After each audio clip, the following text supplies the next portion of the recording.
বন্ধ্যাত্ব একসময় যা ছিল লাজুক আলোচনার বিষয়, যার চিকিৎসার জন্য বিদেশমুখী হতে হতো, সে ধারণায় আমূল পরিবর্তন এনেছে বাংলাদেশ।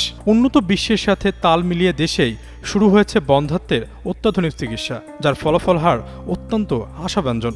ফলে এখন থেকে আর বন্ধ্যাত্ব নিরাময়ে বিদেশে পাড়ি জমানোর প্রয়োজন নেই বলে জানিয়েছেন বিশেষজ্ঞরা। আল্লাহর কাছে শুকরিয়া যে আমাদের দেশে এরকম একটা সার্ভিস চালু হয়েছে, কারণ আমাদের যে গরিব রাষ্ট্র, এখানে আমাদের মতো লোকের জন্য বিদেশে গিয়ে ট্রিটমেন্ট করা এটা অনেক ব্যয়বহুল। আমাদের বাচ্চা কাচ্চা নাই, আমরা আসছি এখানে, দেখি ম্যাডামকে দেখাইছি, সার্ভিসটা যদি ওনারা ভালো করে দিতে পারে, আমাদের দেখা দেখি হয়তো অনেক কারণ নিঃসন্তান দম্পতি আছে যারা আসবে।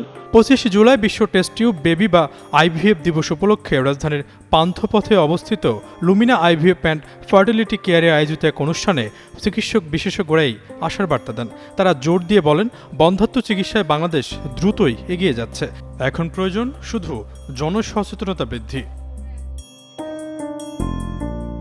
অনুষ্ঠানে ঢাকা মেডিকেল কলেজ হাসপাতালের প্রজনন এবং বন্ধ্যাত্ব বিভাগের প্রধান ডাক্তার ফ্লোরিডা রহমান বলেন, আমাদের সমাজে বন্ধ্যাত্বকে এখনও একটি লজ্জাজনক সমস্যা হিসাবে দেখা হয়, অথচ এটি সম্পূর্ণ নিরাময়যোগ্য একটি স্বাস্থ্যগত অবস্থা। সঠিক সময়ে চিকিৎসা এবং সচেতনতা বৃদ্ধি পেলে অসংখ্য দম্পতি মাতৃত্ব এবং পিতৃত্বের স্বাদ গ্রহণ করতে পারেন। মানুষের কাছে আমরা পৌঁছাতে পেরেছি এবং আমি চাই যাতে বাংলাদেশের একেবারে প্রত্যন্ত এলাকা থেকে রোগী শুধু এখানে আসবে তা না, আমাদের ভবিষ্যৎ পরিকল্পনা হচ্ছে আমরা আমাদের এই লুমিনা আইভিএফ এর কার্যক্রম সমস্ত অন্তত বড় জেলাগুলোতে ছড়িয়ে দিতে চাই। তিনি আরো জানান, এখন স্বল্প খরচে দেশে আন্তর্জাতিক মানের চিকিৎসা লাভ করা সম্ভব। একটা আইভিএফ সেন্টার চালু করলাম যেখানে মানুষ বিশ্বমানের চিকিৎসা পাবেন, আইভিএফ এর চিকিৎসা, মানুষ যেখানে বিশ্বাস করতে পারবেন, বিশ্বস্ততা, মানুষ পাবেন হচ্ছে জ্ঞান এবং দক্ষতা।